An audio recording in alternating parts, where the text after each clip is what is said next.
How are you all doing, friends? I hope you're all well. The most famous street in the most famous city in the world is Fifth Avenue in New York City. This street is home to some of the world's wealthiest and most influential people. They all live next to each other. In addition, the street boasts some of the most famous museums, shops, and upscale restaurants. There's a small public park on this street, but most people who live there don't know that the site of this park was once a mansion. A very tragic incident occurred at this mansion, so much so that the government or city council demolished it. What was this mansion and what happened there? Watch this video to the end. Okay, let's begin.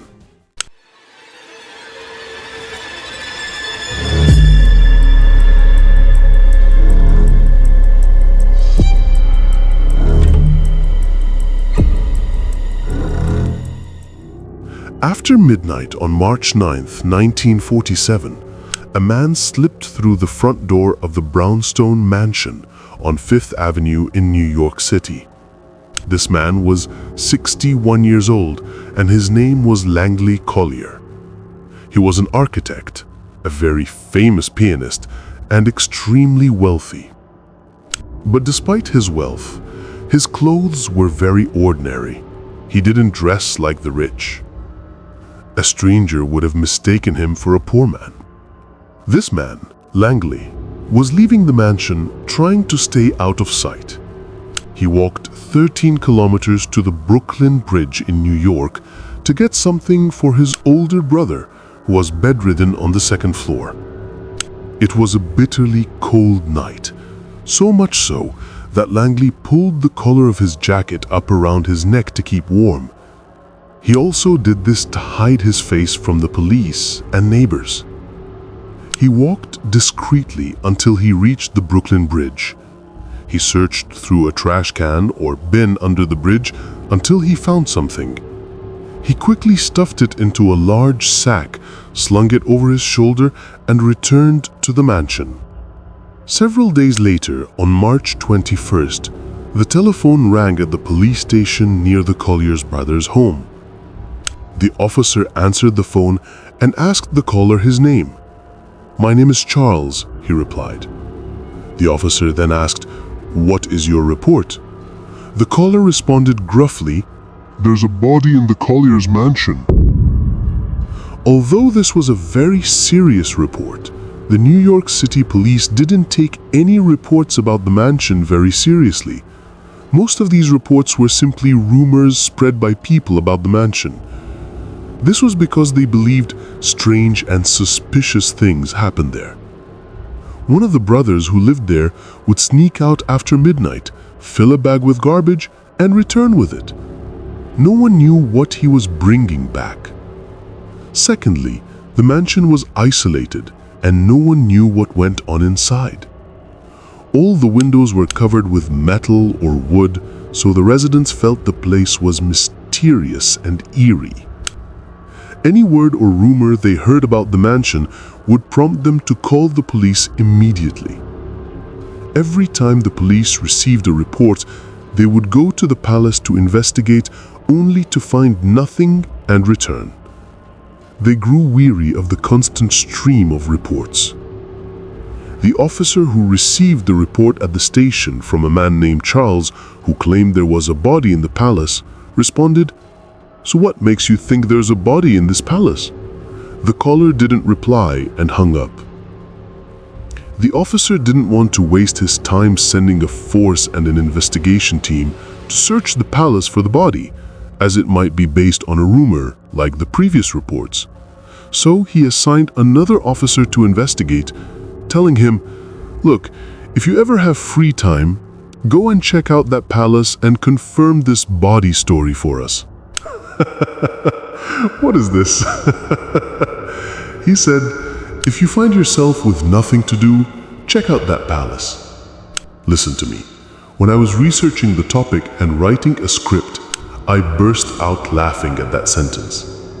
This was a real conversation. I couldn't stop laughing while recording it. Anyway, back to our topic. After that, this second officer had nothing to do, so he said to himself, "Let me go and check out this palace." So he took his car and went to the palace. Although this place is called a palace, it was very neglected and disgusting. All the windows were blocked with metal and wood, as I mentioned, and the glass behind them was broken, with newspaper clippings crammed into the cracks. The front of the palace was full of piles of belongings, wooden crates, and junk. It felt more like walking into a garbage dump than a palace. The officer who responded to the report and saw the sight couldn't believe that people lived there. But the Collyer family were no ordinary people.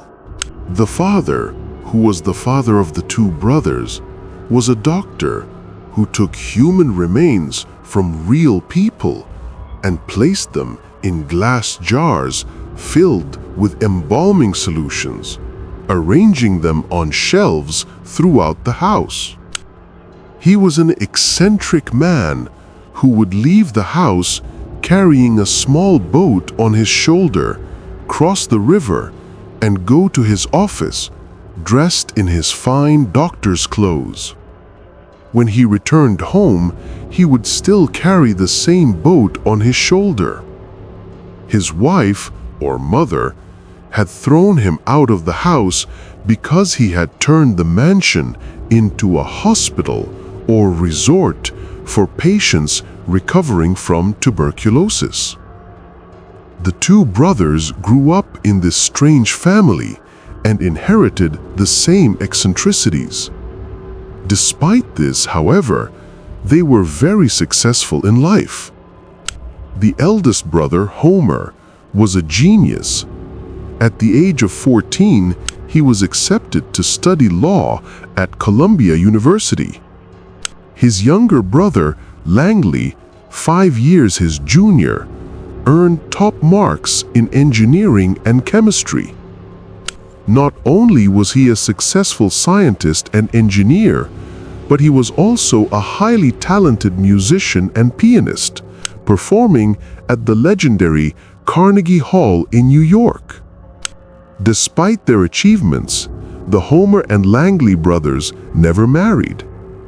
After their parents' death, they became increasingly reclusive in their mansion. In 1933, 14 years before the officer went to the house to confirm the death, Homer suffered a stroke that left him blind. He was 55 years old and at the peak of his career. This stroke forced him to give up his work. Langley, a successful pianist and performer who had become quite famous, also gave it all up to stay home and care for his brother.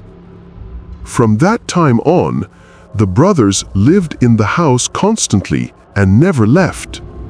They also stopped paying any of their bills, not the electricity, not the water, not the phone. Their electricity, water, and phone services were cut off because of the non-payment. Instead of paying the outstanding bills to get their electricity restored, the younger brother, Langley, bought a used car engine and used it as a generator for the house. On top of that, they still had a mortgage to pay. Anyway, the police came to the mansion to evict them because of their accumulated debts. The younger brother, Langley, opened the door for the police and spoke with them. Finally, he wrote them a check for the full amount and handed it to the officer with a smear, then slammed the door in his face. Back to March 21, 1947. The officer got out of his car and stood looking at the strange mansion. To get through the gate, he had to climb over piles of scrap metal. The officer quickly poked his head out of the door and said, "No, no, no. I can't walk around here alone. I need backup. God knows if there's a body or not, but the sight of all this debris and the stench suggests something's off and suspicious." "Now you can't. I can't stop laughing at this conversation. Forgive me, everyone. Anyway, back to our topic. 7 more officers arrived at the scene. They all tried to push open the door, but it was impossible to open it any further because of the mountain of belongings and trash behind it. They said, "No, we'll need a ladder and try to get in through a window." They brought the ladder, and one of the officers climbed it and managed to break a window and enter. The others followed him. It turned out that the report they'd received at the station was true, and there indeed was a body at the location. The body they found on the 2nd floor was that of the older brother Homer. They found Homer sitting, dead, in a chair, wearing a tattered bathrobe, his head slumped forward towards his knees. The floor was littered with large quantities of orange peels. They removed the body and sent it to the medical examiner, who examined it and reported that Homer had died of asphyxiation. So, Homer was found dead, but where was his younger brother, Langley? His brother was nowhere to be seen. He had vanished into thin air. The police continued searching for him, but found no trace. They suspected that Langley had killed him and fled, or that he was somehow involved in his brother's death. It was possible that Langley was the one who reported the body to the station, claiming his name was Charles. He called the police station, reported the incident, and fled the mansion. The police left a guard at the mansion door to keep watch, in case the younger brother returned at any time so he could be questioned. They also circulated a bulletin in 9 states around New York, alerting police to Langley's presence and announcing that he was wanted for questioning in connection with his brother's death. After searching everywhere for the younger brother, who had vanished without a trace, the police decided, why not search the mansion? Perhaps we'll find some clue inside that will reveal how this man died.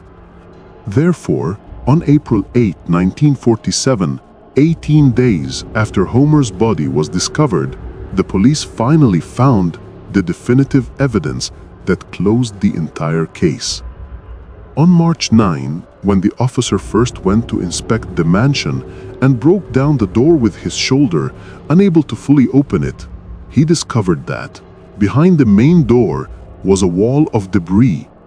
This debris was stacked in a way that suggested whoever had placed it there didn't want any stranger to open the door. He had brought in chairs and combined them with beds and a sewing machine. A massive amount of scrap, junk, and old belongings which he used to block the doorway. This accumulation stretched from the doorway all the way to the interior of the ground floor. And it wasn't just the ground floor. The 2nd, 3rd, and 4th floors were all crammed with debris from floor to ceiling. Among the items found in this mansion were 14 broken pianos, an X-ray machine, 25,000 books, in addition to his father's glass jars containing mummified human remains. They found an enormous amount of clutter and accumulated debris in this mansion. It seems that over the years, the 2 brothers had been collecting this accumulation and considered it their fortune. They had essentially blocked the mansion door and placed wood and metal over all the windows, believing that the neighbors, the police, or anyone else could enter and steal this treasure. Aside from these piles of refuse, the police had already found valuables, including money and jewelry. But it seems the brothers didn't consider this money and jewelry their true wealth. They believed that the scavenged treasures they had collected over the years from the city's garbage containers were their real fortune, and they worried that someone might steal them. That's why they had fortified the mansion. Amid all this scavenged treasure within the mansion were tunnels. These tunnels formed a complex, labyrinthine network. They acted as traps. If a stranger entered one of them, the scavenged treasures would collapse on him, burying him and crushing him. Therefore, the police were extremely careful while searching this area. During their search, they found the clue that explained how the older brother Homer died. On the night of March 9, 1947, the night Langley slipped out of the mansion and went to the Brooklyn Bridge to rummage through the garbage, he wasn't going to the dumpster to add to his existing piles. He was going to find something specific for his older brother. He was going to look for oranges. Near the Brooklyn Bridge, there was a fruit shop. Any fruit in the shop that was about to spoil or rot was thrown away. Langley would collect the rotten oranges from the garbage to bring to his older brother to eat. After his older brother lost his sight due to a stroke, Langley searched through his father's old medical books for a cure that could restore his brother's vision. He found an old book that said the best treatment was to eat very large quantities of oranges. So, for weeks, the younger brother went to the garbage near the bridge, collected rotten oranges, and brought them to his brother to eat. Homer ate nothing but these rotten oranges. He believed that to be the best medicine. A tragic end. As Langley crept through the tunnels between the rubble to get food for his brother, a mountain of rubble collapsed on him, burying him alive.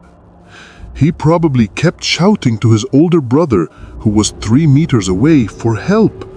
But the other was blind and ill, with no energy whatsoever to get up.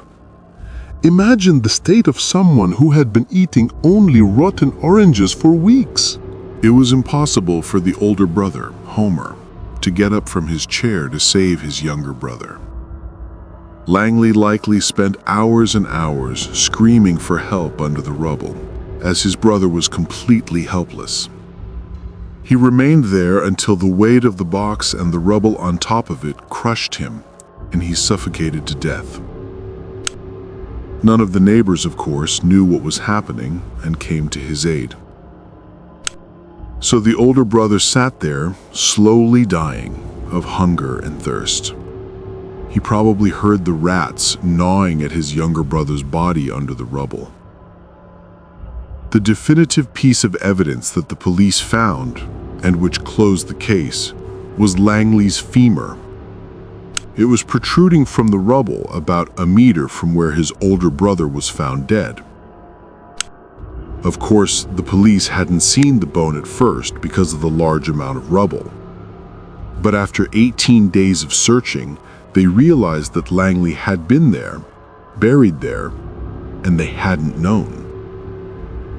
So the person named Charles Smith who called the station and reported the body wasn't Langley. Langley was already dead. But to this day, no one knows who this person was who called the police and reported the body, or how they knew it was in the mansion.